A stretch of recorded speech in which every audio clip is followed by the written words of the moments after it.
Hi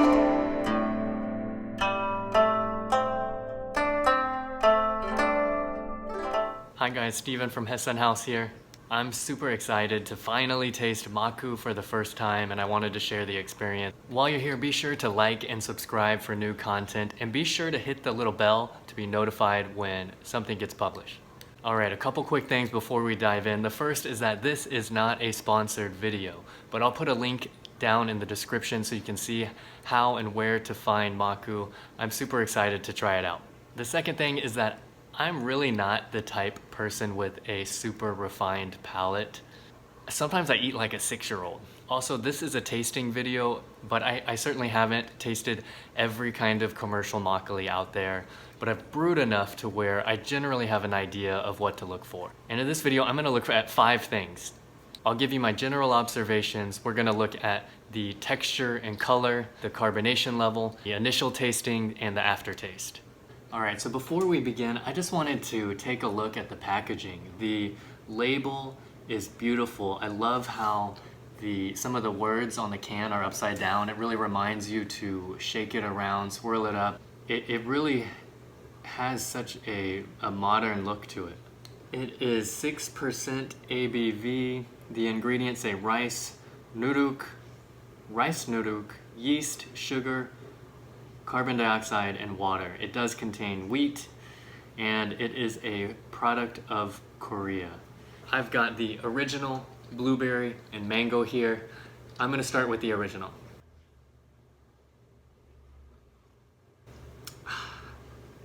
The texture, it's creamy, it's smooth, it tastes like makgeolli.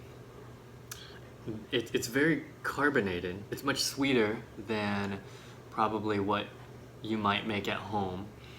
It's very fizzy. I can tell that they've added some sort of CO2. It almost tastes like a sweet champagne. It doesn't have any aspartame. It's got to be pasteurized, but it doesn't have that fake sweet aftertaste that you pick up on a lot of commercial makgeollis.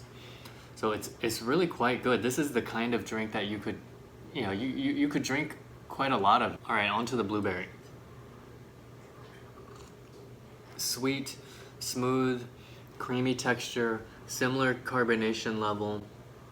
It's a little bit less sweet than the original. The blueberry flavor is subtle. It's not overwhelming, but definitely tastes like blueberry. Overall, really good. I think I like the original better. Let's try the mango. It has almost like a tropical flavor to it.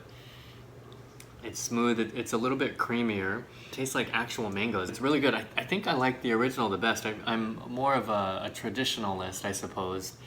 I like the original. It's a little bit sweet for my personal taste, but it's really good. If you're at a Korean restaurant and it was on the menu, I would definitely order this. My favorite is definitely the original. It's mild, it has a really soft flavor to it. It's not overwhelming, it's definitely sweet. It's not sour whatsoever. It's really drinkable. Overall, Makku is really good. You're gonna wanna try it. If you're a traditionalist, you might have some beef and turn your nose up at the sweetness, the modern approach, the fusion. It's pasteurized, it's in a can. It's a little different. But I am rooting for all things makgeolli. We've seen some producers in the United States come and go throughout the years, and so I wish Carol and the team at Makku continued success.